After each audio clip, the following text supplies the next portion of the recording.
అయ్యా చంద్రబాబు నాయుడు గారు, మీ ఎమ్మెల్యేలు ఎంత హేయంగా మాట్లాడుతూ ఉన్నారు అని చెప్పడానికి నిదర్శనం నిన్న మొన్న జరిగిన నగిరి ఎమ్మెల్యే రోజమ్మ గురించి, ఎక్స్ ఎమ్మెల్యే అంటే Rojamma ex MLA, sitting MLA, Nagiri Telugu Desam party MLA ఎలాంటి మాటలు మాట్లాడాడు. చెప్పడానికి కూడా సిగ్గుపడే మాటలు, సిగ్గుపడాల్సిన మాటలతో రోజమ్మను హేయంగా మాట్లాడితే ఇదే చంద్రబాబు నాయుడు గారు ఏం చేశారని అడుగుతా ఉన్నా.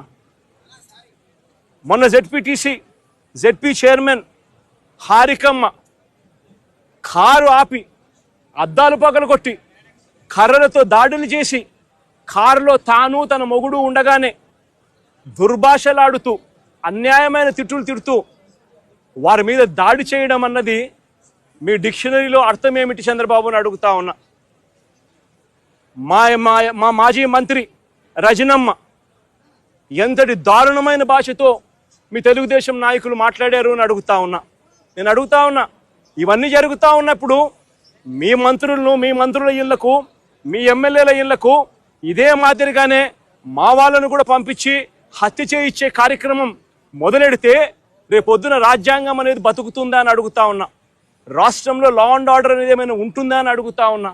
ఎలాంటి బీజం వేస్తా ఉన్నారు చంద్రబాబు, సిగ్గుతో తలంచుకోవాలా నువ్వు చేస్తా ఉన్న పనులకు అని చెప్పి చంద్రబాబు నాయుడిని గట్టిగా మందలిస్తా ఉన్నా.